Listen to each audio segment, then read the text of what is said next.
warahmatullahi wabarakatuh. Alhamdulillahirabbil alamin wa bihi nasta'in wa ala umurid dunya waddin wassalatu wassalamu ala asyrafil anbiya'i wal mursalin wa ala alihi wa sahbihi ajma'in amma ba'du. Alhamdulillahirabbil alamin. Segala puji syukur kita panjatkan kepada Allah Subhanahu wa taala atas kehadiratnya, karena atas limpahan rahmat, taufik dan hidayahnya sehingga kita dapat diberikan kesehatan dan kesempatan, sehingga kita dapat berkumpul di ruangan yang insya Allah penuh barokahnya ini. Salawat serta salam semoga tetap tercurahkan kepada junjungan besar kita, Nabi besar kita, siapa lagi kalau bukan Sayyidina Muhammad bin Abdillah sallallahu alaihi wasallam, serta keluarga beliau, sahabat-sahabat, dan seluruh umatnya hingga akhir zaman. Ayyuhal hadirat rahimakumullah. Pada kesempatan yang berbahagia ini, izinkan saya menyampaikan sedikit tausiah yang insya Allah bermanfaat bagi kita semua. Tausiah ini yang berjudul Bahaya Hukuman Perbuatan Zina. Tentunya teman-teman, perlu kita ketahui bahwa masalah ini adalah masalah yang penting amat sangat dibahas. Karena mengingat zaman sekarang, berbagai macam banyak godaan dan sarana yang memudahkan seseorang untuk mendekati perbuatan ini. Tentunya perbuatan ini akan semakin meluas. Oleh karena itu, kita perlu memperkuat pemahaman dan keyakinan agar terhindar dari perbuatan yang sangat dibenci oleh Allah Subhanahu wa taala. Semoga apa yang saya sampaikan ini dapat menjadi manfaat dan pengingat bagi kita semua. Amin amin ya rabbal alamin.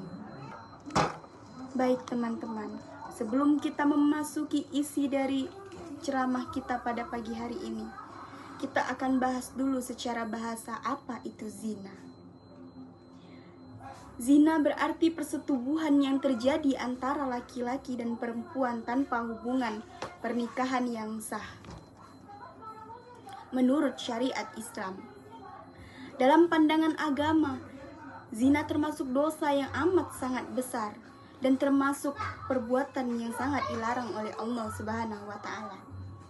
Tentunya teman-teman, larangan ini bukan hanya tanpa alasan, karena perbuatan ini membawa dampak yang buruk dan meluas, baik yang melakukannya, keluarganya, maupun masyarakat di sekitarnya. Allah Subhanahu wa ta'ala telah menegaskan larangan ini dalam firman-Nya yang tercantum dalam Al-Quran surat Al-Isra ayat 32, yang artinya, dan janganlah kamu mendekati zina, sesungguhnya zina itu adalah perbuatan yang keji dan suatu jalan yang buruk. Tentunya ayat ini memiliki makna yang sangat dalam. Allah Subhanahu wa ta'ala tidak hanya melarang melakukan zina, tetapi juga melarang mendekatinya, yang mana artinya segala hal yang dapat mengarahkan seseorang kepada perbuatan zina juga termasuk hal yang dilarang. Seperti berduaan dengan lawan jenis yang bukan mahram, memandang dengan pandangan yang nafsu, menonton tayangan yang tidak pantas, atau berbicara membangkitkan nafsu. Semua itu adalah pintu menuju perbuatan yang terlarang. Dan Allah Subhanahu wa ta'ala ingin menutup pintu tersebut sejak awal. Selain itu, Allah Subhanahu wa ta'ala menjelaskan kedudukan orang yang menjaga diri dari perbuatan ini, teman-teman, sebagai orang yang berilman dan berakhlak mulia.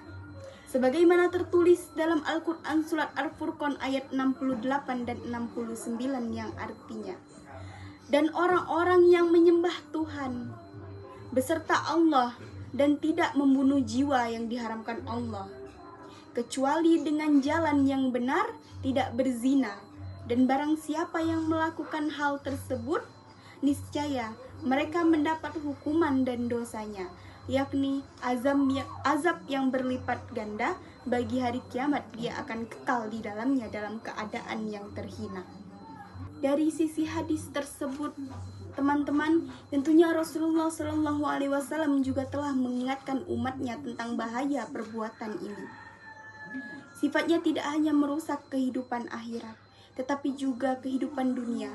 Dalam hadis yang diriwayatkan oleh Imam Bukhari Muslim, Rasulullah Shallallahu Alaihi Wasallam bersabda, "Tidak ada dosa yang telah setelah membunuh lebih berat dampaknya dari seorang laki-laki menanamkan benihnya di dalam rahim yang tidak halal baginya." Adapun hadis lain yang diriwayatkan oleh Ahmad juga menyebutkan ciri-ciri dari zina dalam bentuk yang lebih luas, yaitu sesungguhnya Allah telah menetapkan bagian dari zina bagi setiap anak Adam. Ia akan pasti mendapatkannya dan tidak akan dapat dihindari. Zina mata adalah memandang, teman-teman.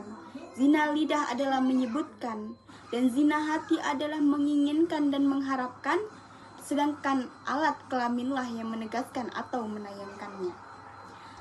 Dari kedua hadis ini mengingatkan bahwa perbuatan zina tidak hanya terbatas pada persetubuhan fisik, tetapi mulai dari anggota tubuh yang lain. Oleh karena itu, teman-teman, menjaga seluruh anggota tubuh baik dari hal yang terlarang menjadi kewajiban bagi setiap orang yang beriman. Selain membawa ancaman hukuman di akhirat, zina juga membawa dampak buruk di dunia. Di antaranya, teman-teman, yang pertama adalah hilangnya kehormatan. Yang kedua itu timbulnya perselisihan dan permusuhan dalam masyarakat, dan tercampurnya garis keturunan serta penyebaran berbagai macam jenis penyakit yang sulit untuk disembuhkan.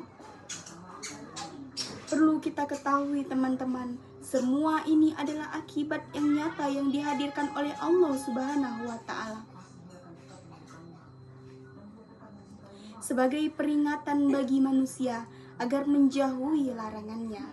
Namun yang kita ketahui, Allah Subhanahu wa Ta'ala Maha Penyayang lagi Maha Pengampun bagi siapa saja yang pernah tergelincir kemudian menyadari kesalahannya, menyesal dan berjanji tidak akan mengulanginya serta memperbaiki hidupnya. Maka pintu ampunan Allah tetap terbuka dengan luas.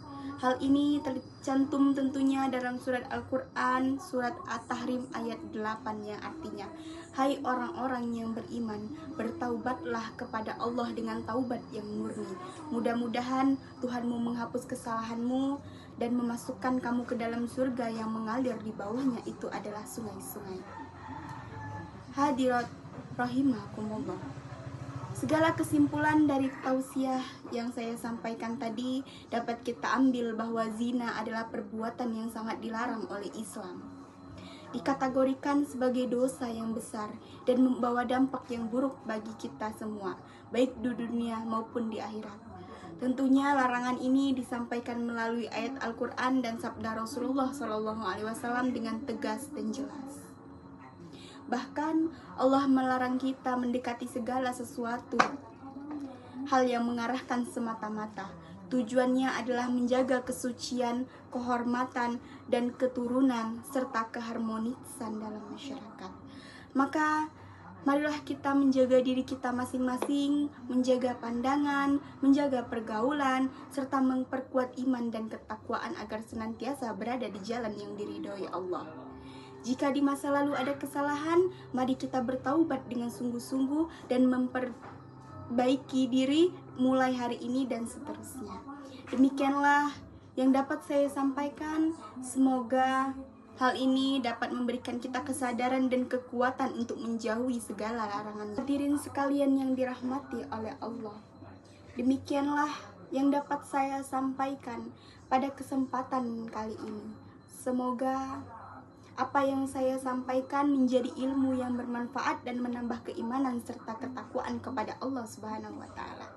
Apabila dalam penyampaian terdapat kekurangan atau kesalahan, saya mohon maaf yang sebesar-besarnya, karena tentunya kesempurnaan itu hanyalah milik Allah. Dan kekurangan datang itu dari saya pribadi. Qaulamu Sayyidina Ali karamallahu wajhahu mengatakan, "Unzur makola wala tanzur man kola." Lihatlah apa yang disampaikan, jangan lihat siapa yang menyampaikan. Wabillahi taufiq wal hidayah, waridho wal inayah. Wassalamualaikum warahmatullahi wabarakatuh.